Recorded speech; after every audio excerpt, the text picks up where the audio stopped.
Bismillahirrahmanirrahim. Alhamdulillahilladzi khalaqal mauta wal hayata liyabluwakum ayyukum ahsanu amala wa huwal azizul ghafur. Asyhadu an la ilaha illallah wa asyhadu anna Muhammadan abduhu wa rasuluh. Wa nusalli wa nusallim ala sayyidina Muhammadin wa ala alihi wa sahbihi ajma'in.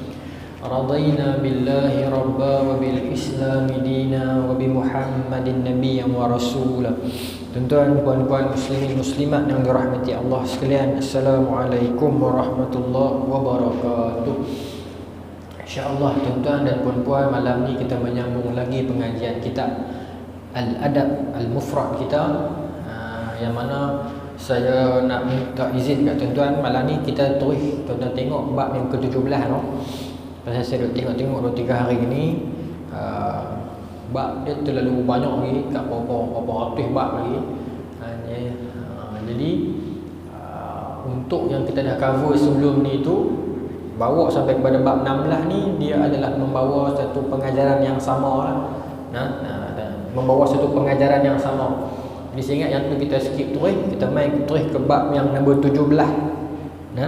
Babu da'autil walidain. Bab doa mak dan ayah. Tak apa, kita cari dulu. Bab nombor 17. Sama tak dengan buku tuan-tuan? Bab nombor 17. Sama tak? Dia jumpa tak? Tak apa, cari dulu. Bab nombor 17. Jumpa je dah? Ya? 100 muka surat 30. Muka surat 30. Buku tuan-tuan muka surat 30. Yang kalau sama dengan saya, muka surat 23. Babu da'watil walidain.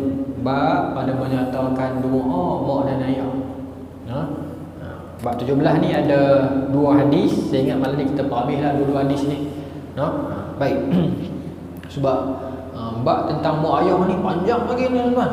Ratus lagi. Tu saya tengok, saya akan kelas-kelas tengok sebab nanti dia akan lebih pada ni. Lepas pada mak ayah, dia main adik-beradik. Lepas tu dia main jiran. Saya nak kita nak kena pergi yang tu pula lepas ni. Baik. Bab nombor 17, hadis dalam kitab ni mula dengan hadis 32. Hadis nombor 32. Baik. Kemudian saya mula Haddatsana Mu'az bin Fudalah qala haddatsana Hisham an Yahya huwa ibnu Abi Katsir an Abi Ja'far annahu sami'a Abu Hurairah radhiyallahu anhu yaqul qala an-nabiy sallallahu alaihi wasallam. Daripada Abu Hurairah, daripada Abi Ja'far, dia mendengar Abu Hurairah mengatakan bahwasanya Abu Hurairah mengatakan qala Nabi sallallahu alaihi wasallam, berkata Nabi sallallahu alaihi wasallam, salasun da'awatin mustajab lahunna. 3 doa yang confirm mustajab. 3 doa yang kita doa kepada Allah yang confirm mustajab. La syakka fihin, yang tidak ada keraguan padanya. 3 doa yang kita doa kepada Allah, 3 jenis doa yang bila didoakan Allah akan kabulkan tanpa ragu. 3 jenis doa yang bila mana berlaku doa ini, Allah akan kabulkan tanpa ragu. Da'watul mazlum, doa orang-orang yang dizalimi. Yang pertamanya mazlum, orang-orang yang dizalimi, dikena naya, dikena zalim, doa dia makbul tuan-tuan. Seperti mana yang berlaku dekat orang Gaza hari ini, seperti mana yang berlaku dekat orang Palestin hari ini. Mereka itu orang yang dizalimi, betul-betul dizaliminya. Maka doa mereka sangat makbul. Baik. Wada'atu musafir, dan doa-doa orang yang musafir makbul. Kita pun bila-bila mana kita keluar pergi musafir, banyaklah berdoa pada masa tu. Dalam perjalanan tu doa banyak-banyak. Kalau orang main musafir lalu ke masjid kita apa-apa, main di sini sembahyang jamak apa-apa, tegur minta tuan doa kat saya sama dekat itu sudah makbul. Dan yang ketiga, wada'watil walidain ala waladuhum. Dan yang ketiganya ialah doa mak ayah kepada anak-anaknya. Yang tiga ni makbul. Yang pertama, doa orang yang dizalimi. Orang penayang dia makbul. Dizalimi ni makbul, cepat sungguh termakbul. Yang kedua, orang-orang yang dalam pemusafiran, dalam perjalanan, makbul doa dia. Dan yang ketiga, orang-orang mak dan ayah yang mendoakan kepada anaknya, makbul. Baik, huraian dia, kita nak pergi hadis nombor 2 ni, kita akan tengok cerita ni. Hadis ni dia mai siap dengan huraian untuk yang di atas. Dia ada kaitan antara dua ni lah, boleh. Jadi yang kedua ni, tengok hadis nombor 2. Baik. Hadis nombor 33.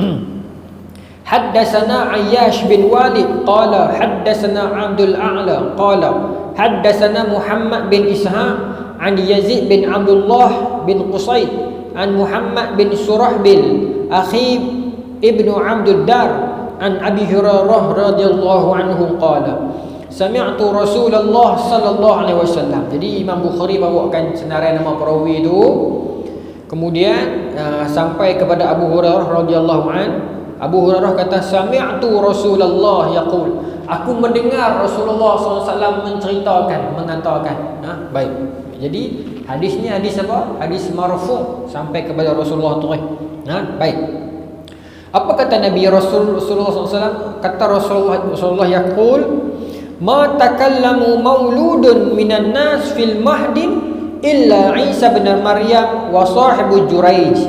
Kata Nabi, ma takallam, mau ni munafi, tidaklah bercakap maulud, bayi, minan nas, dalam kalangan manusia, fil mahdi, dalam gendongan, ataupun setengah terjemah kata buayan tapi dia gendongan. Tidaklah seseorang bayi itu bercakap dalam kalangan manusia ni, tak ada bayi yang bercakap illa Isa bin Maryam wa sahibu Juraij, melainkan Nabi Isa alaihi salam dan juga seorang bayi pada zaman Juraij, ataupun sahib Juraij ni bermaksud teman Juraij, bukanlah teman Juraij, maksudnya budak yang dikaitkan dengan kisah Juraij. Kisah Juraij ni saya ingat terkenal lah. Ramai orang tahu dah kisah ni. Kisah tentang Juraij ni terkenal. Mati dekat tu Juraij.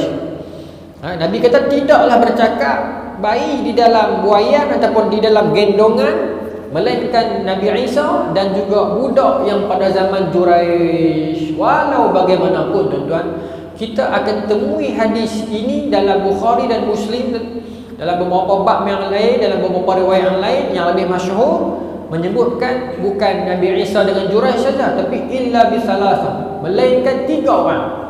Hadis itu lebih panjang dalam Bukhari. Imam Bukhari juga meriwayatkan hadis itu dalam Sahih Bukhari. Cuma dalam adab mufrad Imam Bukhari masukkan yang ni. Yang tu terdapat dalam Sahih Bukhari, terdapat dalam Sahih Muslim, yang mana Nabi kata tidaklah bercakap dalam buayan itu melainkan 3 orang. Nabi Isa alaihi salam, sahib Juraij, budak pada zaman Juraij, dan juga seorang budak yang sedang menyusu ibu dia. Yang ketiga tu seorang budak yang duduk menyusu dengan ibu dia. Ibu dia duduk menyusu dia, baby, bayi, maulud ni bayi lah. Lepas tu lalu seorang lelaki yang hebat, seorang pemuda yang hebat, yang tampan, yang kaya, yang baik. Maka mak dia sambil menyusu ni kata kepada seorang-seorang, cakap doa, ya Allah, bagilah anak aku jadi macam tu, sebesar anak aku jadi macam kawan tu. Budak yang duduk menyusu ni, yang tak boleh cakap lagi, bayi ni, yalah bayi tuan-tuan, menyusu takkan umur 6 tahun lah, bawah pada 2 tahun ni, tak boleh cakap lagi. Dia tengah duduk menyusu tu, dia beralih, dia tengok kawan tu, dia kata, ya Allah, janganlah jadikan aku macam dia. Budak tu cakap, budak kecil tu. Baik. Lepas tu tak apa, mak dia pun sambung menyusu pula. Sambung menyusu pula. Lalu pula seorang perempuan dengan nampak selekeh, dengan miskin, dengan orang pun tak layan dia, dengan nampak lagu semacam ya. Maka mak dia ni kata, janganlah jadikan anakku besar senasib dengan kawan tu. Budak ni beralih pula. Budak ni bayi ni, dia beralih pula, dia kata, ya Allah, jadikan aku macam perempuan ni nanti. Dan dua-dua dah pergi, mak dia pun, anakku boleh bercakap kan. Maka mak dia ni tanya kepada anak dia ni, kenapa minta macam tu? Cuma hadis ni syarah dia panjang lagi lah. Tapi dia tidak ada pendetailan dalam matan. Kenapa mak dia tak heran? Kenapa mak dia tak heran yang anak dia cakap tu? Tapi ala kuliah hadis ni sahih. Dan mak dia tanya dia, pasal apa yang awal-awal tu jadi elok hang tak mau, yang kedua tu tak elok hang nak.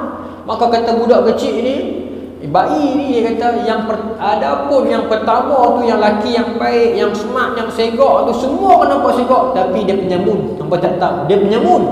Banyak dah rentak-rentak dia yang dicuri. Nampak je baik tu, tapi dia sengak-sengak mencuri. Ada pun yang kedua itu, perempuan itu orang yang dizalimi. Dia ni dipulaukan, dituduh pencuri, dituduh berzina, sedangkan dia tak pernah melakukan benda tu. Bayi dia menceritakan kepada mak dia. Yang tu duduk dalam hadis Sahih Bukhari, Sahih Muslim juga ada dalam bab Imam Muslim memasukkan dalam bab taqdimus solah tu.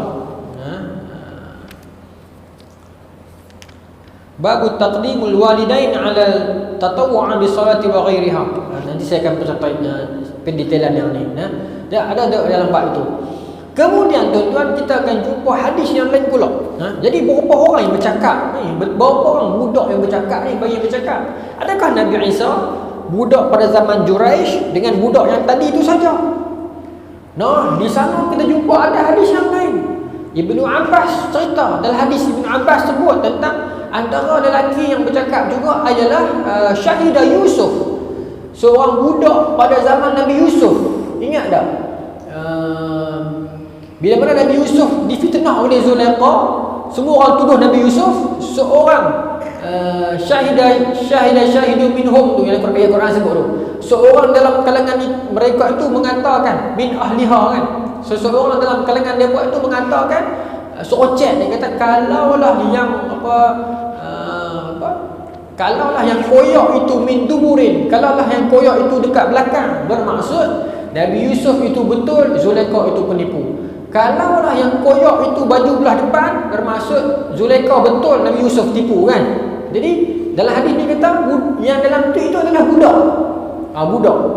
Seorang lagi tambah. Lepas tu apa lagi? Dalam hadis tersebut juga sebut tentang siapa lagi yang bercakap, iaitu ashabul ukhdud. Dalam ni sebut tak?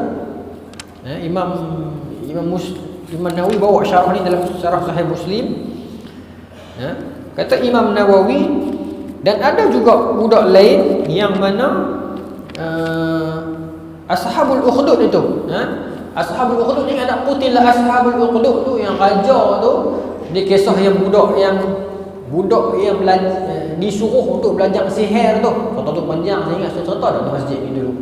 Budak tu disuruh belajar sihir kan, kemudian dia tak belajar sihir, dia belajar dengan tok guru. Akhirnya banyak cerita tu tak habis yang ni. Akhirnya dia tak ikut ahli sihir, dia ikut tok guru betul, dia terima Islam. Kemudian dia boleh berubat, semua orang jadi baik, sembuh dengan izin Allah. Akhirnya seluruh penduduk negeri itu beriman kepada Allah. Bila raja tak tahan, raja nak bunuh dia tak boleh, macam-macam cara. Bunuh dekat sampan, suruh terbalik tengah laut tak mati. Naik di atas bukit, suruh tolak jatuh bawah pun tak mati. Akhirnya dia kata kepada raja, kalau nak bunuh saya dengan satu cara, tak saya di sekian tempat di stadium besar, bagi semua orang tengok, tarik anak panah, sebut ayat ini, dengan nama Allah Tuhan kepada budak ni, aku bunuh dia. Maka raja pun tarik, baca bismillah, bunuh, baru mati budak tu. Dengan harapan bila raja tu berjaya bunuh budak tu, selesai dah lah ancaman dia. Rupanya tidak. Bila seluruh rakyat tengok, rakyat kata, kalau macam tu betul lah Tuhan kepada budak ni, maka semua pekat beriman kepada Allah. Raja tak tahan, maka raja buat satu parit besar, buah minyak menggelegak panas, dia tolak semua yang beriman pada Allah ni masuk dalam parit besar tersebut. Main kat seorang perempuan ni, dia dukung mak dia, dukung anak dia. Maka dia duk was-was, dia duk tak terjun, tak mau. Asal tu anak dia kata kepada mak dia, mak terjun kita yakin pada Allah, terjun. Maka terjun, dua dah. So lagi siapa? Anak Masyitah. Masyitah hadis sahih. Bagaimana Masyitah tu kan sisir anak Firaun yang sembah Allah, yang beriman pada Allah, yang akhirnya Firaun dapat tahu, Firaun nak nak jatuhkan dia hukum masuk dalam air minyak yang panas, lebih kurang sama contoh dia serba salah nak masuk ataupun tak mau, anak dia kata kat dia mak terjun, mak tak usah dia peduli, maka dia terjun. Maka ini ada berapa banyak dah tadi? 3 campur Ashabul Ukhdud, campur Syahidah Yusuf, berapa? 3, 4, 5, campur dengan anak Masyitah 6. Nah, 6 ada seorang lagi. Dan ulama menyimpulkan ada 7. Seorang lagi Nabi Yahya. Nabi Yahya bin Zakaria juga antara bayi yang bercakap ketika lahir, ketika budak. Jadi ulama menyimpulkan ada semua hadis ini kuat belakang. Semua hadis ini kuat. Jadi macam mana boleh berbeza? Adakah Rasulullah silap sebut? Dalam syarah hadis kata, adapun yang masa Nabi sebut 3 tu, itu sahaja info yang Nabi dapat daripada Allah pada masa tu. Jadi Nabi sebut 3, Nabi riwayatkan, maka sahabat meriwayatkan. Lepas pada tu bila mai turun wahyu, Allah cerita tentang Ashabul Ukhdud. Jadi dia ada berselisih tak berselisih pun.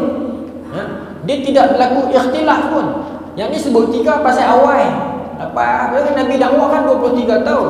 Lepas turun wahyu tentang kisah Ashabul Ukhdud, ada seorang lagi 3. Jadi 4. Bila turun surah Yusuf cerita tentang Syahidah Yusuf itu, seorang lagi, 5. Macam itulah tuan-tuan. Ada hadis tentang Masyitah, ada 6. Itu kaedah dia. Adapun ada ulama yang lain juga, dia buat kesimpulan bukan begitu. Dia kata ini bukan pasal kes yang tu.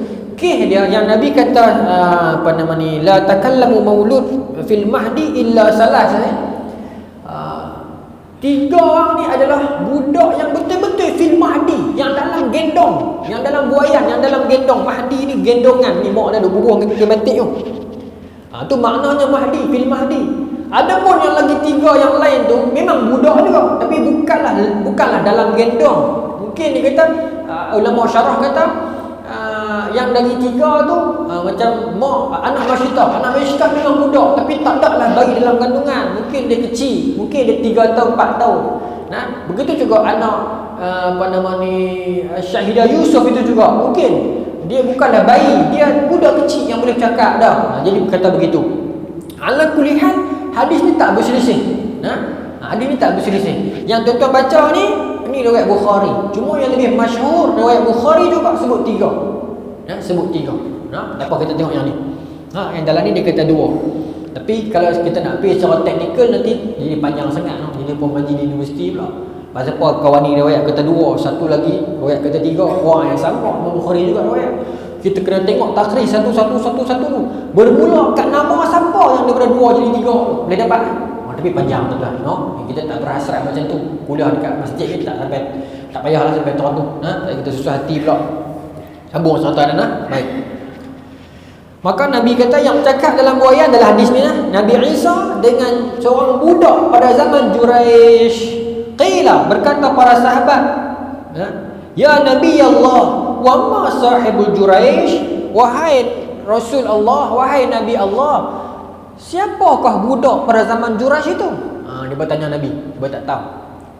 Jadi dalam hadis ini para sahabat tanya, sebenarnya hadis ni awal. Baik. Qala fa inna Juraijan kana rajulan rahiban fi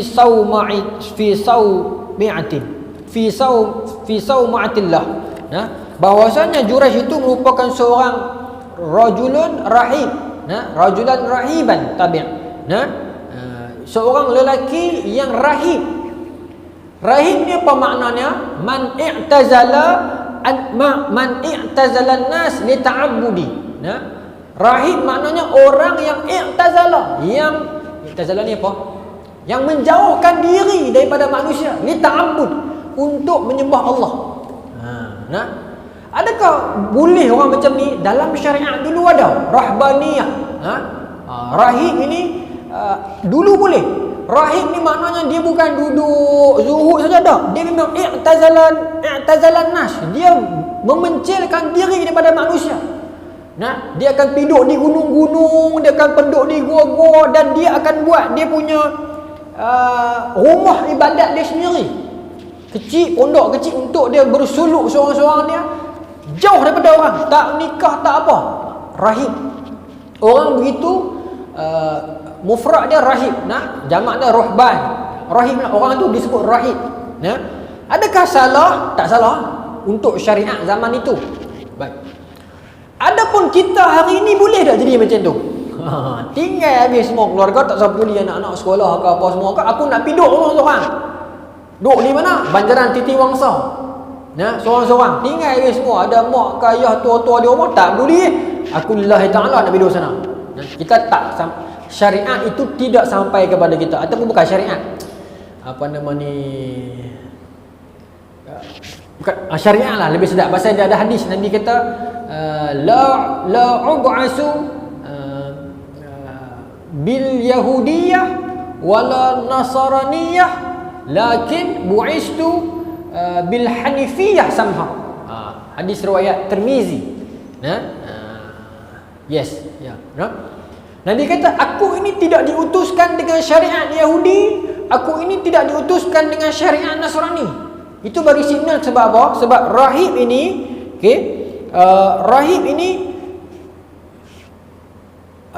rahib ini ada dalam syariat lama. Ahli kitab ada. Orang Bani Israel pun ada boleh rahib. Nasrani pun boleh jadi rahib. Rahib ni maknanya memencil diri, i'tazalan nas, tak kahwin, tak apa ni, tinggal terus family, pergi duduk ibadat siang dan malam, kerja pun tak boleh, makan pun lebih kurang duduk tepi-tepi ya. Nah, dulu law ni zaman kita Nabi kata gitulah. Sorry, maaf tuan, bukan riwayat Tirmizi, riwayat Musnad Ahmad, Imam Ahmad riwayat. Nabi kata, la ub'asu, aku tidak diutuskan, kata Nabi. Aku tidak diutuskan bil yahudiyah wala nasaraniyah. Aku tidak diutuskan dengan syariat Yahudi dan Nasrani. Walakinni bu'istu bil hanifiyah sama. Tetapi aku diutuskan dengan syariat Hanif, iaitu syariat Nabi Ibrahim. Samha. Samha ni maknanya apa? Yang pertengahan, yang lembut, yang mudah. Begitu. Jadi kita tidak ditekan sampai begitu. Tuan, syariat zaman dulu kalau buat dosa nak minta ampun, faqtulu anfusakum, bunuh diri. Kita tak perlu angkat tangan doa tengah malam, Allah ampun. Ghafartu laka la ubali, kata Allah, aku ampun, aku tak peduli. Maka Nabi kata, aku diutuskan dengan syariat yang samha. Banyak tuan-tuan Allah permudahkan untuk kita. Syariat Nabi zaman dulu, sembahyang not other than masjid, tak boleh sembahyang tempat lain, tak sah. Nabi dulu, syariat dulu. Kita masjid afdal lah, tapi sembahyang di rumah boleh, sembahyang di tepi jalan boleh, betul tak? Sembahyang atas tanah boleh, sembahyang di mana-mana kita sembahyang pun boleh, kecuali dalam tandas. Ju'ilat liyal ardi masjidan wa tahura, kata Nabi dalam hadis, dijadikan untuk aku masjid itu, bumi ini sebagai masjid yang bersih, boleh. Dulu tak boleh, jenuh kalau pergi mengembara mana-mana nak sembahyang, kena cari dulu masjid baru boleh sembahyang. Kita hari ni boleh lah, main bola tengah, main buat kerja tengah padang pasir dengan azan, hampak mayang datang tu. Allah permudahkan banyak untuk kita. Hadis riwayat Ahmad. Baik. Adapun jadi rahib zaman dulu, adakah kita boleh tiru macam tu? Tak boleh sampai mengabaikan keluarga. Habis tu kita nak jadi begitu macam mana? Kita ada apa? Allah gantikan apa untuk umat Muhammad sallallahu alaihi wasallam? I'tikaf. Yang tuan-tuan buat ni. Ni i'tikaf lagi ni. Ni i'tikaf kan? Alang-alang ni. Ni i'tikaf. Tumpang duduk dalam masjid ni kan. Dapat pahala free ya. Duduk saja dapat pahala i'tikaf. Duduk ya tuan-tuan. Duduk dalam masjid ni i'tikaf, pahala free duduk mengalir. Kalau dengar kuliah apatah lagi. Kalau baca Quran apatah lagi. Sembahyang jemaah pula, Allahu akbar. I'tikaf. Allah bagi kat kita. Duduk i'tikaf niat. Maka dapat pahala. Tak perlu sampai bersusah-susah demikian. Adapun kalau ada kelompok yang memilih jalan itu, boleh, tapi sekali-sekala lah. Sekali-sekala berasa ni tinggal duit sikit kat keluarga, pilah sehari dua balik mai, tak apalah. Tidaklah sampai tahap rahib. Rahib ni maknanya tak ada family, tak payah kahwin, tinggal mak pak, tinggal semua duduk seorang-seorang di kaki gunung. Kita tak ada sampai tahap tu, Kalau tuan-tuan ada jumpa orang buat lagu tu, bagi tahu kat depa gitu. Syariat kita tak ada sampai tahap tu. Tak ada suruh. Sedangkan kita kena buat baik dengan jiran pun pahala, bagi minum mak dan ayah pun pahala, Sarah anak bini pun pahala, lebih besar lagi. Baik. Boleh tuan? Baik, sambung noh.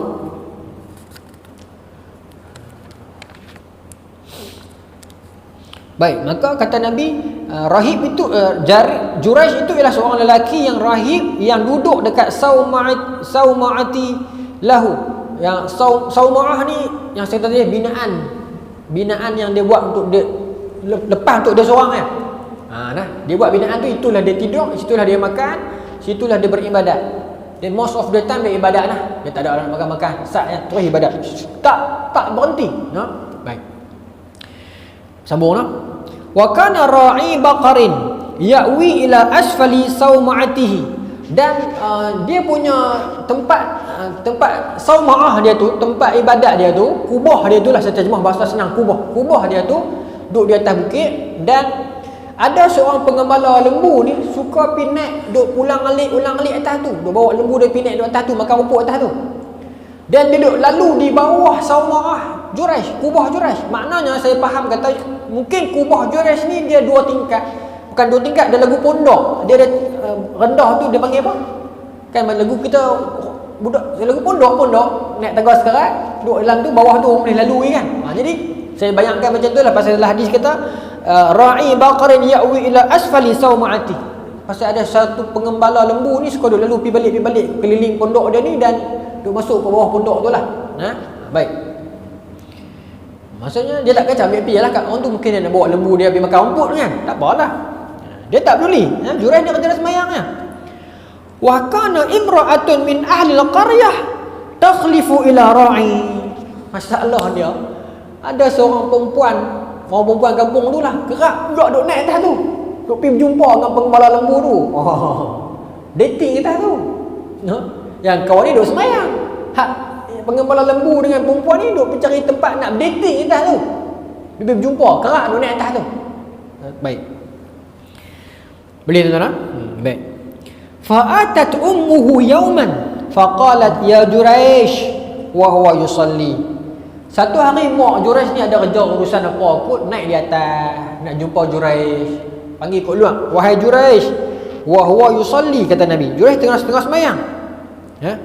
Maknanya tak berhenti semayang ni tuan-tuan. Bagus ya. Mak dia duduk di luar, keluar Juraish dia dengar. Baik. Faqala li nafsihi wa huwa yusalli ummi wa salati. Tengok duduk semayang dia dengar mak dia panggil, maka dia katalah hati dia, mak aku panggil tapi aku duduk semayang ni. Lagu itulah terjemahan dia. Kalau sini dia kata mak aku solat aku. Mak aku ke solat aku. Tapi bahasa terjemahan secara faham dia duduk katalah hati, ya Allah, mak aku panggil tapi aku duduk menghadapmu ni, ya Allah.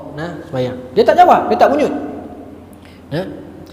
Fara'a ayyusira salatuhu, maka dia teruskan semayang dia. Mak dia perasan dia tak munyuk, dia tak keluar, dia semayang juga, tak apa. Mak dia balik. Summa sarakhat bihi thaniyah. Berapa hari lepas tu mak dia pergi pula, panggil lagi Juraish. Faqala fi nafsihi ummi wa salati. Dia katalah semayang dalam hati dia lah, semayang mak aku ke semayang aku. Lagu tu lah. Ataupun dia terjemah kata mak aku panggil tapi aku duduk semayang ni. Maka far'a ayyustara salatuhu, dia teruskan semayang juga, dia tak munyuk mak dia panggil. Summa saraqat bihi thalisah, mak dia pergi kali ketiga. 3 kali mak dia pergi. Faqala ummi wa salati, sama juga, panggil dah Juraish, dia tak munyuk, dia duduk semayang terus juga. Baik. Tapi dia dengar, pasal dia kata lah hati, mak aku ke solat aku. Falamma lam yujibha, sampai satu tahap mak dia tak tahan sebab dia tak jawab 3 kali 3 hari kumai, dia tak munyuk juga budak ni. Anak aku ni, anak kandung. Maka mak dia angkat tangan doa, qalat la amatakallah ya Juraish hatta tanzura fi wajhi mumisa. Dan dia dengar mak dia kata lagu tu. Duduk dalam dia dengar. Mak dia kata, semoga Allah tak matikan hang wahai Juraish selagi hang tidak dimalukan di hadapan para penzina perempuan. Mumisat maknanya perempuan-perempuan yang kaki maksiat. Terjemahan dia senang abang, penzina lah. Ataupun maaf sebut tak apalah masjid. Dah saya sebut sebab istilah kan, pelacur macam tu. Mumisat pelacur. Semoga Allah tak matikan hang selagi hang tidak dimalukan di depan para pelacur. Mak dia pun kemai. Marah sungguh lah, 3 kali main kabat bukit ingat mudah lah kan, nak jumpa anak. Ada sebab lah tu, anak tak mau jumpa. Maka Semoga Allah tak matikan hang selagi hang tak dimalukan di hadapan para pelacur. No? Baik. Mau ada doa. Dan dia dengar. Baik. Maka masa pun berlalu, summa sarafat, masa pun mak dia pun pi, masa pun berlalu lama kelamaan. Fa utiyal maliku bitilkal mar'ati waladat. Seorang perempuan yang duk mundar-mandir pi balik bawah pondok dia tu, bawah kolong dia tu, yang duk cinta dengan yang duk bela lembu tu, beranak perempuan tu pi jumpa dengan raja Malik, jumpa dengan raja, bagi tahu kat raja apa? Raja tanya dia, "Mimman? Anak ni mai pada mana?" Hang kan duk buat dengan ramai. Anak ni mai pada mana? Kata perempuan ni, qalat min Juraish, daripada Juraish. Ni anak Juraish. Tuan-tuan, raja dapat point. Raja kata apa? Juraish asahibul saumah, Juraish yang duduk dekat atas kubah pondok semayang tu kan? Qalat na'am. Juraish tu lah. Tuan, dapat cerita macam tu viral dah. Viral dah. Kalau seorang perempuan pi buat hubungan tak elok dengan seorang lelaki biasa, tak apa, tak mau dengar cerita tu. Dia tak? Tiba-tiba keluar cerita seorang perempuan ataupun seorang lelaki ke pi buat hubungan tak elok dengan seorang ustaz ataupun seorang imam ataupun seorang pendakwa, meletup tuan-tuan. Buka media sosial ni penuh. Di Facebook, di surat khabar, di TV, di kedai kopi, orang pakai cerita habis. Sedangkan benda tu duk berlalu hari-hari dalam kalangan orang awam, tapi bila dikaitkan dengan orang agama, melompat habis. Bukan nak nafikan orang agama tak buat kerja tu. Orang agama apa ada buat kerja tu. Cuma dia jadi lagu tu. Itu fitrah dunia macam tu. Pasal dia jadi kontra. Pasal apa orang baik yang buat kerja ni. Tetapi kadang-kadang tak buat pun, tapi fitnah tu cepat orang beli bila dikaitkan dengan golongan agama. Cepat orang beli. Sebab tu bila jadi kes apa-apa, wartawan akan tulis kan, seorang budak lelaki diperlakukan oleh seorang ustaz, atau seorang wanita dilarikan oleh seorang pendakwah agama. Tapi kalau orang tu bukan kerja ustaz atau pendakwah agama, dia kerja biasa-biasa saja kan, dia takkan tulis seorang perempuan hamil anak kepada seorang juruteknik kilang. Dia tak tulis ke tu kan? Dia tulis anak seorang lelaki kan? Tapi kalau main kepada orang agama, dia akan tulis. Bukan salah dia pun nak orang baca buku dia kan. Tapi nak abang kata dunia memang macam tu. Bila jadi macam tu, tuan-tuan tengok raja ni kata apa? Kata raja ni, ihdimu sauma'atahu, pi peruntuh bang dia punya kubah dia tu, pondok tu pi peruntuh bang. Tak tanya dah, tak siasat dah, hukum dulu. Banyak dah berlaku zaman lah Belanda. Depa lagi percaya cerita perempuan ni daripada Juraish tu. Sebab kadang-kadang orang baik-baik ni kita geram tengok dia, kita merangkam tengok dia ni baik sangat ni kan. Sekali dia tersilap, kita pedah dia kau-kau. Sekali dia orang fitnah dia, ada poin sikit orang nak fitnah dia, kita pergi sabu hantam dia betul-betul. Pasal apa? Pasal selama ni orang duk puji dia, kita duk merangkam geram. Kita nak kata tak gamak pasal semua orang puji dia. Selagi tiba-tiba seorang bubuh dia, kita pun pergi join sekali. Hati-hati tuan-tuan. Ada manusia yang pada satu ketika duduk pada kemuncak kehidupan dia, semua orang puji dia, dan depan mata kita pada satu tahap dia duduk pada serendah-rendah kedudukan, semua orang hina dia. Kita biasa tengok dah benda tu kan, dekat Malaysia pun ada, dekat dunia pun ada. Ada manusia yang satu masa tu kita lihat dia viral, semua orang puji dia, semua orang nak jadi macam dia. Dan tak lama pun 5-6 bulan lepas tu dia jatuh tu, semua orang bakal hina dia, semua orang bakal kutuk dia, semua orang bakal meluat ke dia. Dan tak mustahil esok dia boleh naik balik. Lagu tu lah rencak dunia ni. Tak selamanya kita di bawah, tak selamanya kita di atas. Kita berlindung daripada Allah daripada semua fitnah-fitnah dunia tu. Tak payah jadi terkenal pun tak apalah. Duduk tua-tua ni sudahlah. Senang. Tak gaduh sabit dengan orang. Tidak susah tuan, susah. Dunia hidup kita ni bila bergantung dengan orang ni, orang bakal kenal kita lah, apa semua jadi susah, nak buat apa pun jadi payah. Semua orang menilai kita. Baik. Okey, sambung mana tadi? Maka raja kata pi peruntuh masjid dia, kubah dia tu, dan duk mai dekat aku. Mohon kerjasama untuk beri lalu azan sikit lagi sama-sama tuan. Sikit lagi. Baik. Habislah sikit apa. Baik. Maka raja ni kata pi peremban masjid dia, duk mai dekat aku. فضربوا سومعته بالفؤوس حتى وقعت فجعلوا يده إلى عنقه. Maka mereka pergi peremban masjid dia, pondok dia tu, mereka katuk sampai reban, mereka pergi dengan gergaji semua, mereka gaji sampai reban, jatuh ke tanah, relai pun katuk. Mereka ikat tangan dia belakang tengkuk dia lagu ni, heret dia bawa pergi jumpa raja. Contoh dia. Baik. Summa intuliqa bih, dia dibawa pergi jumpa raja, famurra bihi ala al-mumisat farahunna fatabassama. Diheret dia dalam keadaan semua orang tengok, dia buat kononnya orang soleh apa sengat-sengat lu atas tu pergi berzina, dia kata dia ni sepanjang dia heret. Lintas lalu kawasan pelacuran, perempuan-perempuan rumah pelacur tepi-tepi jalan ni tengok dia. Dia pun nampak perempuan-perempuan tu, famurra bihi ala mumisat farahunna. Dia tengok perempuan-perempuan pelacur ni, dia senyum. Dia senyum kat perempuan-perempuan pelacur tu. Orang lagi radang kan. Baik. Ni dia rimah sikit ni. Baik. Ditangkap kepala. Baik.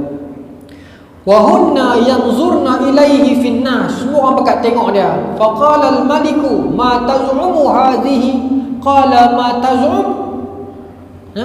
Qala taz'umu anna waladaha minka. Dia diheret sampai depan raja. Raja kata, hang buat raja ni tu.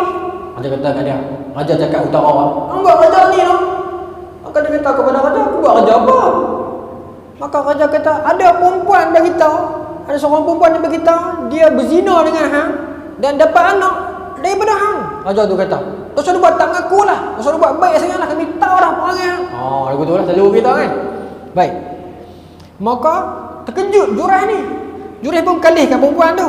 Tengok perempuan yang kata tu kan. Maka Jurayh kata, anti taz'umin, hang kau buat pengakuan tu, hang cerita kat mereka lagu tu kan. Maka tuan-tuan apa perempuan ni kata, qalat na'am, saya memang. Dia buat tak mengaku pula abang. Hai, perempuan tu fitnah dia, gambok. Tuan-tuan, sebab apa perempuan tu nak penayar dia? Ada dua syarah. Satu kata sebab perempuan tu pernah ajak dia berzina, dia tak mau. Sebab tu perempuan tu radang kat dia, perempuan tu fitnah dia. Satu. Yang kedua dalam syarah kata apa? Perempuan tu memang boyfriend dia yang gembala lembu tu, duk berzina dengan gembala lembu tu. Tiba-tiba kantoi beranak mengandung, dia pun tak mau buat laki ya. Dia kata padahlah nak buat laki takkan anak nak menikah dengan gembala lembu, dia tak tahu gembala lembu kaya kan. Takkan nak menikah dengan gembala lembu, perempuan aku nak laki ku ustaz. Ni pengajaran untuk kita, baik laki baik perempuan. Hak duk cinta ni. Tu salah duk cinta teruk sangat. Sebab apa? At the end dia nak nikah so dia akan cari hak elok. Baik perempuan baik lelaki sama. Ni kalau orang kata lelaki kan, ni perempuan sama ya. Cinta macam-macam, esok main nak nikah dia cari hak elok. Maka perempuan ni pun daripada aku nak nikah dengan belah lembu ni, memanglah boyfriend aku tapi tak padan kot, baik aku nikah dengan ustaz. Maka dia fitnah Jurayh tu, Jurayh tu bukan ustaz, dia bukan ustaz, dia rahib. Rahib ni bukan ustaz, dia bukan alim, dia ambid. Dia kaki ibadah, dia ada beza lah. Alim pandai, ambid rajin ibadat. Dia tak sama.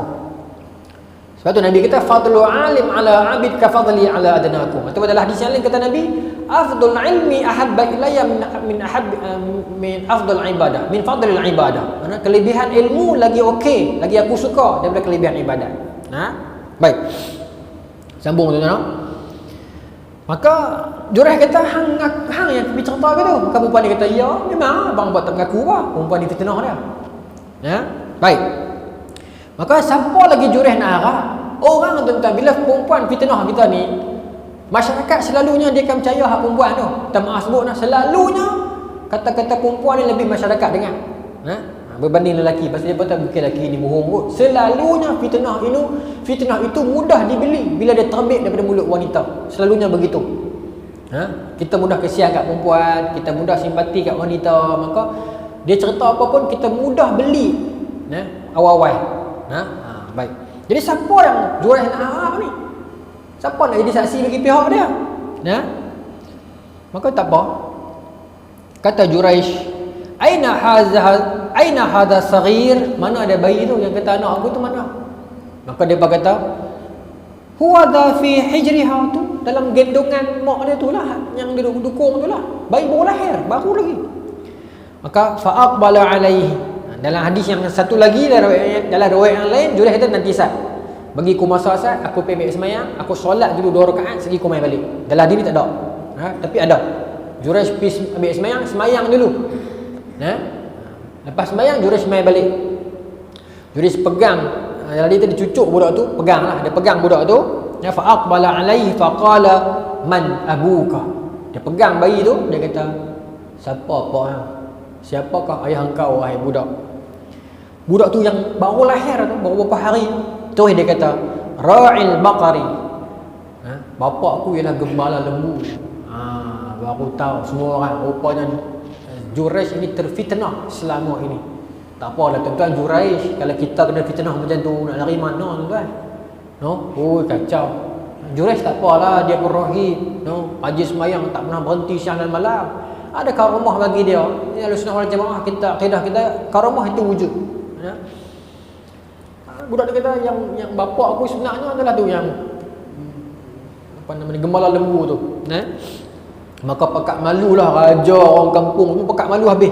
Maka kata raja, faqala al-maliku ana ja'ala sawma'ataka min dhahab. Boleh tak kami buat balik hang punya masjid tu, hang punya pondok tu kami buat daripada emas? Nampak. Itulah perangai pemerintah tuan-tuan. Bukan semualah, kebanyakan. Itulah perangai pemimpin. Bukan semua ada. Ataupun orang kaya, orang berkuasa, dia rasa dia boleh beli orang dengan duit dia. Dia rasa dia dah buat silap, dia dah fitnah orang tu dulu. Tiba-tiba bila dia dah malu, dia dah salah, dia kata boleh tak aku ganti balik dengan mah. Nampak tuan-tuan? Kita kalau benda tu berlaku depan mata pun kita tak boleh kata lagi, melainkan datangkan 4 orang saksi. Apatah lagi kita tak tengok, sekadar dengar. Tengok tak pernah tengok. Jangan kata tuan-tuan, kita nak tanggung tu di akhirat esok kata kat orang ni tuduhan zina dan sebagainya ni tu besar dan berat dah. Dia bukan satu benda yang ringan atas lidah dah. Berat. Bukan boleh main kata. Nampak dah pun kena datangkan lagi 3 orang saksi yang sama-sama tengok dengan kita, memastikan itu zina. Bukan perbuatan pegang ataupun yang lain. Kena pastikan betul. Apatah lagi kita tak pernah tengok, kita lahir berapa puluh tahun lepas benda tu, kita hari kita duduk laungkan benda tu, bahaya. Baik. Kita boleh berbeza lah kot mana pun, tapi main dengan hukum hakam ni jangan sentuh lah. Jangan sentuh. Baik. Sambung dah. Maka raja ni kata, boleh tak kami ganti balik hang punya masjid hang tu dengan mah? Maka kata Jurayj, lah, dah tak payahlah. Min fiddah, kalau daripada perak boleh. Nampak rejah lagi tak? Kata Jurayj, perak pun tak maulah. Faman naj'aluha, kalau macam tu bagi tahu kat kami lah ustaz. Kami nak buat lagu mana? Nampak. Dan ada jadi berubah. Bagi tahu kat kami nak buat lagu mana balik. Kami dah perban dah tadi ni, nak hidup balik lagu mana. Rudduha kama kanat. Tak payahlah lah ni Datuk buat balik. Bukan Datuk, tuanku lah kan, raja. Hang buat balik lagu mana yang hang runtuh tadi tu, penat itu balik cukup. Maka tak apalah, mereka pun bermaaf-maafan, minta maaf apa semua ni. Maka bertanya, raja tu tanya, faman ladzi tabassamta? Tapi kalau hang tak salah, tadi pasal masa depa duk heret hang lalu po depan pelacur tu hang senyum lagu gatal siapa? Kan? Maka kata Jurayj, qala amran araftuhu. Aku senyum pasal aku tahu dah benda ni nak jadi. Bila aku tengok perempuan-perempuan pelacur duk reli kat aku tu, aku tahu dah aku akan kena. Sebab tu doa mak dia dulu tu, ada ingatkan mak dia kata hang takkan mati selagi hang tak dimalukan depan para pelacur. Betul. Aku senyum pasal aku tengok, ni sungguh doa mak aku makbul. Adraktani da'watu ummi. Aku terkena doa mak aku, dia kata. Summa akhbarahum. Kemudian dia cerita dekat depa semua apa cerita dia dengan mak dia tu. Tu hadis dia tuan-tuan. Tuan-tuan tengok mak Jurayj. Sedangkan anak dia duk semayang. Dia doa pun makbul. Kalau anak menyamun tak tahulah kalau mak pak doa ni. Janganlah sampai mak pak doa. Doa buruk kan. Sedangkan nak semayang pun kena makbul. Nak abang kata kuatnya doa mak dan ayah. Baik, boleh dah berhenti tu kan? Nanti saya guna. Intisari dia apa? Kena tahu tak? Yang pertama, boleh tak kita berhenti semayang bila orang panggil kita? Ini Imam Nawawi sebut dalam syarah Sahih Muslim jilid ke-6 muka surat 106. Sorry, dalam ni 106 tu kena angin pupuk ni.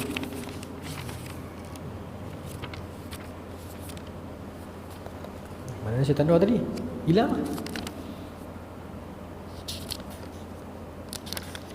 Imam Nawawi sebut anjay ni. Saya lipat dah. Baik. Imam Nawawi sebut dalam hadis ni lah. Imam Nawawi syarah pada Sahih Muslim, Imam Nawawi bawa. Imam Nawawi kata apa? Baik. Hadza dalilun ala annahu kana sawa fi haqqihi ijabataha li'annahu kana fi salatin nafalin. Wa istimraru fiha tatawwu' la wajib wa ijabatul ummi wa birruha wajib wa uququha haramun. Maka kata Imam Nawawi, sebab ini menjadi dalil bahawasanya kalau mak pak panggil tengah semayang nafil, apa? Semayang sunat, maka kena berhenti. Munyut mak panggil dulu. Sebab apa kata Imam Nawawi? Kerana wa istamru fiha tatawwu', sebab perbuatan solat sunat itu tatawwu'. Tatawwu' ni makna apa? Sukarela. Bukan satu fadilah yang khusus, bukan satu syariat. Nak buat boleh. Tak buat tak apa. Pasal ada hadis yang lain dalam Tirmizi, kata Nabi, saim tatawwu', barang siapa yang berpuasa sunat, aminu an nafsihi, aminun nafsihi, ataupun dalam riwayat ni kata amirun nafsihi. Ni hadis yang lain. Ini hadis lain. Kata Nabi, orang yang puasa sunat adalah pemilik kepada jiwa dia, ataupun aminu nafsihi pun ada riwayat, amirun nafsihi pun ada riwayat. Insya'a saim, insya'a sama, wa insya'a iftar. Kalau dia nak, dia boleh tuih puasa. Kalau dia nak, dia boleh buka. Kata Nabi. Maknanya apa? Hadis tu bagi dalil ibadat sunat ni atas dia. Dia nak buka boleh, dia nak tuih boleh. Kalau orang tetamu main rumah ke, orang panggil makan kenduri ke apa-apa ke, dia nak amirun nafsihi, insya'a sama wa insya'a iftar. Dia nak buka boleh nak. Jadi daripada hadis ni kata Imam Nawawi tu, ulama macam mana dia kumpulkan dalil tu. Imam Nawawi kata begitulah solat sunat pun. Dia tatawwu', dia sukarela. Jadi tak boleh putih senang-senang. Secara umumnya kita boleh tak tiba-tiba pergi berhenti buat ibadat? Tak boleh. Secara umum. Umum ni maknanya nombor satu sekali, faham secara umum, generally tak boleh. Sebab dalam Quran surah Muhammad ayat 33 kata Allah, la tabtilu a'malakum, jangan saja-saja pergi batalkan amalan kamu. Tak boleh. Secara umum tak boleh, haram. Tetapi bila datang pecahan dia, okey sunat, lepas tu mak panggil puasa sunat, lepas tu orang main jamu makan, orang tu harap kita makan lagi juga, yang tu baru main, baru boleh batal. Puasa wajib tak boleh, puasa ganti tak boleh, puasa wajib. Baik. Maka kata Imam Nawawi, sepatutnya dia berhenti semayang, dia munyut mak dia, pasal semayang itu sunat, berbuat baik kepada mak itu wajib. Dan menderhakai mak tu dosa besar, haram dia kata. Jadi sepatutnya kata Imam Nawawi, dia berhenti semayang, dia munyut mak dia dulu. Baik. Ataupun Imam Nawawi kata, wa kana yumkinuhu an yukhaffifa salati wa yujibaha thumma ya'udu li salati. Imam Nawawi sebut dalam syarah Sahih Muslim. Ataupun cara lain dia percepat semayang dia pergi munyut dulu, selesai apa mak dia suruh, lepas tu sambunglah balik semayang. Ini untuk kita lah ni. Baik. Adapun dalam mazhab kita macam mana? Mazhab Syafi'i samalah. Yang ni lah Imam Nawawi kan mazhab Syafi'i. Yang ni maknanya apa? Solat sunat berhenti. Solat wajib tak boleh berhenti terus. Kalau tak boleh berhenti, mak duk panggil juga macam mana? Ayah duk panggil juga macam mana? Ada kaedah dia. Kalau semayang itu semayang jahat, semayang kuat lagi baca. Kalau semayang tu pelan, masa intiqalat tu bagi kuat. Intiqalat, takbir intiqalat, Allahu Akbar, Allahu Akbar. Yang mak dengan ayah pun faham lah, anak dalam bilik duk Allahu Akbar buat apa lagi? Kan mak dia dah buat apa? Orang duk takbir, orang duk panggil dia duk takbir pula dah. Dia sembahyang lah tu. Ha? Ataupun kalau lambat lagi nak intiqalat, sebut subhanallah boleh. Ha? Dia mak dengan ayah, jenis tak pergi kuliah ni kata, anak aku berimam dengan siapa alam tu? Subhanallah. Dah dia sembahyang. Kalau perempuan tepuk. Ha? Tepuk. Bagi syarat, tanda syarat. Ha? Subhanallah boleh. Kuatkan takbir intiqalat sikit pun boleh. Jaharkan bacaan kalau sembahyang yang jahar pun boleh. Ha? Perempuan tepuk pun boleh. Kalau perempuan dalam rumah tu dia dengan mak dia saja, dia boleh kuat sikit bacaan kalau yang jahar. Ha? Adapun dalam mazhab Syafi'i juga, qaul mazhab Syafi'i sebut, tetapi kalau solat sunat dan dia tak mau berhenti. Nah, sebab dia tahu mak dia ni kalau kata dia berhenti, selagi dia pergi munyut, mak dia kata tadi hang buat apa? Semayang. Atau hang berhenti buat apa? Lah, aku suruh panggil, suruh gabung belakang sikit ya. Yang tu kata mazhab Syafi'i tak apa. Kalau dia tak khawatir mak dan ayah dia jenis tak kecil hati cepat, tak apa. Ada tuan-tuan tu, orang jenis mak ni cepat kecil hati, silap sikit kecil hati dah. Oh jangan main. Ada orang diuji macam tu. Silap sikit ni kecil hati. Ada orang yang mak dan ayah dia okey, bukan hati keras tapi dia faham. Ada masa dia faham. Yang ni ada yang mak yang anak sikit sangat kadang tu kecil hati dah. Oh ada jenis tu. Kalau jenis ni mazhab Syafi'i kita berhenti. Mak dia panggil, mat, berhenti. Mak habis. Kalau yang mak pak dia ni dia pun tahu mak ayah aku ni kalau aku berhenti sekejap lagi dia pun akan marah. Dia panggil ni sebab dia tak tahu jangan berhenti. Tu kita kenal mak ayah kita. Baik. Dalam mazhab Syafi'i. Dalam mazhab Maliki ada satu qaul yang unik. Dan qaul ni taklah unik sangat. Dalam zaman tabi'in juga ada ulama yang pakai qaul ini. Yang kata adapun solat sunat itu yang wajib memang tak boleh berhenti Solat sunat itu kalau mak saja panggil boleh berhenti. Kalau ayah panggil tak boleh berhenti. Ada. Tapi tu qaul mazhab Malik. Tapi bukan muktamad mazhab Malik dah. Tapi ada qaul minoriti dalam mazhab Malik. Saya kongsi jelah. Habis tu di mereka memang ada hadis yang kita baca sebelum ni tu. Yang dia, seorang budak tanya Nabi nak buat baik dengan siapa, Nabi kata mak. Lepas tu baru ayah kan. Jadi mak punya level 3 kali lebih pada ayah. Jadi sebab tu kalau mak panggil berhenti, kalau ayah tak payah. Tapi itu sikit saja yang kata macam tu. Dalam mazhab Malik. Dalam mazhab kita tak ada. Tapi dalam mazhab Abu Hanifah, mazhab Hanafi menarik. Dalam mazhab Hanafi, Imam Hanafi ni tuan-tuan, dia banyak Imam Hanafi ni, mazhab Hanafi ni banyak dia suka tengok maslahat, maslahat. Dalam mazhab Hanafi kata, kalau orang tu sembahyang dan mak dia ataupun pak dia tengok dah dia sembahyang, duk nampak dia sembahyang, saja panggil juga tak payah bunyi. Mak pak dia tengok dah, oh memang sunat. Mak panggil juga. Maka dalam mazhab Hanafi kita tak payah bunyi. Pasal yang berdosa tu mak pak dia, pasal ganggu orang sembahyang. Tapi kalau mak pak dia tak tahu, maka boleh kena bunyilah. Orang tanya pula, zaman lalu ni tuan-tuan jangan main, orang tanya macam-macam. Orang tanya. Itu kalau mak menekan, kalau sepupu panggil, kalau dua pupu panggil, kalau adik ipar panggil, dia mula. Orang zaman lalu ni dia berkeloloh, kan? Jadi kesimpulannya ikut konteks, ikut masa, ikut keperluan. Kalau setakat yang kita pun tahu ni panggil-panggilan yang ringan, tak ada apa ni, tak usah duk layan sembahyang lah. Kecuali kalau solat sunat dengan mak ayah kena lah. Tapi kalau solat sunat dengan adik-beradik lain tak penting, tak payah. Tetapi kalaulah yang panggil itu sekadar siapa tuan-tuan? Jiran. Tetapi kita tahu panggilan tu panggilan yang penting. Contoh kita pesan kat jiran, bini saya macam mana, saya bagi contoh saya. Benda yang penting. Okey, mak ataupun ayah ataupun tok wan tengah sakit teruk, nazak dah. Memang perlukan kita. Kita lah masa tu nak sembahyang duha, kita baru masa tu lebih sembahyang pun. Abang kat jiran kalau jadi apa-apa lagi nak tarik, panggil saya cepat lah. Dia panggil, macam tu lah saya bagi contoh ni. Maksudnya walaupun dia bukan mak pak, tapi panggilan tu penting. Ataupun rumah dah terbakar sekerat kat dapur, kita pun sembahyang. Kita lagi kalau terbakar api main kat sikit bawa abang lah. Kita pun masa tu lebih sembahyang. Maka yang tu dia panggil kita pergi lah. Maksud tengok, jangan lurus sangat lah orang kata. Hukum ni dia berubah tengok keadaan. Tapi itu semua atas yang sunat lah. Atas sunat. Baik.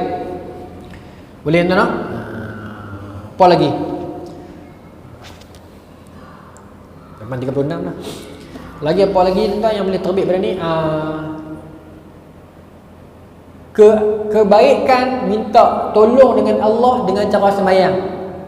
Nabi sebut, Allah sebut wasta'inu bis sabri was salah. Minta tolong dah dengan Allah dengan cara jalan sabar dan solat. Maka sebab tu jurai sembahyang. Jadi kita ada susah apa-apa, sembahyang banyak-banyak minta kepada Allah, Allah akan kabulkan. Betul tuan-tuan. Aqrabu ma yakun al-'abdu wa rabbu. Ataupun aqrabu ma yakun al-'abdu min rabbih. Keadaan yang mana seseorang hamba itu berada paling dekat antara dia dengan Tuhan dia. Wa huwa sajid, dalam keadaan dia sedang bersujud. Fa aktsiru bid-du'a, kata Nabi. Masa tu banyakkan doa, terutamanya sujud dalam solat fardu ni. Tapi yang kalau kita imam tak payahlah kan, pasal kita makmum kita kat belakang macam-macam penyakit tu ada. Kalau kita sembahyang seorang-seorang di rumah ni, fardu dan sunat samalah. Masa sujud tu banyakkan doa. Baik. Dia ada satu lagi persoalan tuan-tuan. Persoalan ni tuan-tuan saya ingat tuan baca di rumah ataupun tanya ustaz lain. Daripada hadis ni juga terbit soalan, ni berat sikit. Adakah anak zina itu dia pikul nasab bapak dia? Sebab saya ketuk awal sangat. Nabi sebut dalam syarah ni. Sebab bila Jurayj tanya, Jurayj tanya kan, siapa faham bayi tu kan anak zina. Pengembala lembu tu bukan bapak kandung, tapi bukan nikah dengan mak dia, berzina. Kalau ikut syariat dia tak kira apa. Sebab tu Imam Nawawi kata, inna zani la yalhaquhu walad. Penzina tak ada hak nak memiliki anak, nasab anak tu. Wa jawabuhu min wajhain. Untuk jawab hadis ni kata Imam Nawawi, boleh jadi la'allahu kana fi boleh jadi ini dalam syariat mereka boleh syariat zaman dulu, pasal ini zaman dulu. Dan kata Imam Nawasani al-murad min ma'i min anta. Yang boleh jadi yang kedua pula kata mana boleh jadi maksud Jurayj tu bukan maknanya hang ni nasab siapa, tapi bukan maksud Jurayj tanya budak tu hang ni siapa bapak nasab hang dah. Maksud Jurayj hang ni mai daripada siapa ni, maknanya siapa yang tukang buat kerja ni dengan mak hang. Tidaklah hadis itu mengiktiraf bapak budak ni tadi jadi bapak nasab dia. Tuan faham? Ini berat sikit. Tapi ni polemik dalam masyarakat ni. Ulama secara keseluruhan, bukan semua, tapi majoriti kata anak zina tidak dinasabkan dengan bapak zina. Pasal ada hadis yang sahih yang kuat kata Nabi SAW, al-waladu lil firash. Anak itu milik kepada orang yang memiliki katil, ataupun terjemah di bahasa Melayu ni yang memiliki gerbang perkahwinan. Al-waladu lil firash, anak itu milik kepada orang yang ada rumah tangga. Adapun yang berzina, al-hajar, dia dapat batu. Batu tu maknanya tak dapat apa, walaupun anak kandung dia. Hadis tu panjang, saya ingat saya nak cerita tapi kita tak sempat. Banyak benda yang seronok tapi tak sempat. Dia nak main bulan depan, dia tak seronok lah kan. Di mana hadis tu panjang. Sa'ad bin Abi Waqqas satu ketika dia berebut seorang budak dengan Al-Ambad bin Zam'ah. Nak cerita juga. Ambad bin Zam'ah ni tak apa tuan-tuan, macam marah saya lihat sikit-sikit Ambad bin Zam'ah ni, tuan dengar betul ni, Ambad bin Zam'ah dia ada adik dia ni main daripada hamba pak dia, hamba Zam'ah. Jadi bila Zam'ah buat hubungan dengan hamba dia, hamba halal, au malakat aimanukum kan, halal, dapat budak tu halal. Di bawah pemilikan gerbang lah. Baik. Jadi bila dapat anak, jadi budak tu kategori adik Al-Ambad ni lah. Faham tak tu? Ambad ni ada adik. Adik ni anak hamba, ada hamba pak dia. Tapi perempuan ni sebelum jadi hamba Zam'ah ni, dia pernah buat hubungan zaman jahiliah dululah buat hubungan zina dengan Utbah dulu, jangan salahkan ini cerita dulu sebelum jahiliah. Jadi Utbah pesan kat Sa'ad bin Waqqas, nanti hang balik di Mekah ada budak anak Zam'ah tu hang ambil balik. Budak tu anak aku, anak kandung aku. Jadi bila mereka berebut, mereka pergi jumpa Rasulullah. Rasulullah tengok memang budak tu muka memang macam Utbah. Memang pun. Ada kata muka lagu Utbah ni, Utbah punya lah ni. Tetapi still Nabi kata al-waladu lil firashi. Anak ni milik yang ada gerbang perkahwinan. Walaupun mungkin bukan anak Zam'ah, mungkin dia bekas Utbah, Zam'ah pergi nikah sebagai hamba, dapat anak, tapi bukan anak Zam'ah, anak Utbah, tapi dikira binti Zam'ah. Anak Zam'ah, tak dikira anak Utbah. Daripada hadis itulah ulama terbit kaedah kata anak zina walaupun bapa dia sendiri kandung, bapa kandung dia, tetapi itu berlaku di luar nikah, bukan pak dia. Udah hadis tu kan. Wah, lega cerita. Saya ada susah hati kalau tak cerita. Itulah yang jadi jawapan kenapa ulama buat ketetapan dan tak boleh bin dengan pak tu. Bukan kata saja-saja nak benaya, pasal ada hadis yang kuat yang tak bagi. Habis tu memang ke semua ulama tak bagi ke? Dah. Ada juga di situ beberapa pandangan ulama yang kata sebenarnya boleh bin dengan pak berdasarkan hadis ni Juraish. Sebab budak tadi mengaku pak aku ialah gembala tu. Satu. Yang kedua dia melihat kepada maslahat. Yang ketiga dia melihat kepada kes yang tadi ni sebab perempuan itu dah nikah dah. Perempuan ni macam susah ni, tak apalah. Saya ambil ni ada rakaman nanti tu dengar balik. Ni penting esok kita nak ada anak cucu ni. Perempuan yang hamba Zam'ah ni dia dah nikah dengan Zam'ah dah. Dia dah ada orang lain dah. Jadi tak boleh lah ambil. Tapi macam mana kalau kes perempuan tu bujang dia kata. Dia couple dengan boyfriend dia, dapat anak. Banyak lagu zaman Allah kan. Lepas tu menyesal ada orang nikah. Anak tu anak dia dah, tapi tak boleh bin dengan dia. Sebab tu pandangan yang minoriti ni kata boleh bin sebab perempuan tu tak nikah dengan orang lain lagi. Boleh bin sebab satu daripada hadis Juraish, yang kedua beberapa pandangan ulama di sisi mazhab Hanafi juga sebut ada qaul Ishaq bin Rahuyah, satu tokoh hadis besar. Guru Imam Bukhari juga kata begitu. Dan ialah adalah beberapa qaul Ibn Taimiyah dan sebagainya golongan inilah, tapi tak apalah saya berkata ada, bukan tak ada. Cuma majoriti kita kata tak boleh. Yang minoriti ni pula kata ada beberapa dalil depa lah. Antaranya kalau dulu nasab dia tak ada isu sangat. Bila nasab ni dia carry dengan IC. Nanti budak tu pergi sekolah, bila bin Abdullah, orang mula dia ni anak zina. Jadi budak tu akan carry malu tu sampai ketua. Ni pandangan depa ni hujah depa. Hujah yang belah ni pula majoriti ni kuat lah. Dan adalah hujah-hujah yang saya baca tadi tu. Kita nak sokong mana? Kita ikut mufti lah. Itu kita tak payah. Kita ikut mufti lah. Kita ikut mazhab, kita ikut mufti. Kita tak boleh potong. Kita ikut authority. Saya bukan cerita dia nak suruh potong siapa-siapa dah. Saya nak beritahu belah ni pun ada hujah dan dalil dia, belah ni pun ada hujah dan dalil dia. Kita nak ikut siapa? Kita ikut mufti. Kita ikut fatwa, kita ikut autoriti agama kita. Kita jangan above mereka. Saya cerita ni hanyalah untuk tujuan kita kuliah. Kita nak mengaji, kita nak tahu. Bukan saya nak cetuskan polemik, nak suruh bergaduh dengan aku, tidak. Bukan bermaksud, wallahi bukan maksud saya macam tu. Agar kuliah kita ni ada ilmu. Wallahu ta'ala a'lam. Bismillahirrahmanirrahim. Allahumma razaqna fahman nabiyina fadl mursalin wal malaikatil muqarrabin wahdina fi hidayatil arifin bi rahmatika ya arhamar rahimin. Walhamdulillah.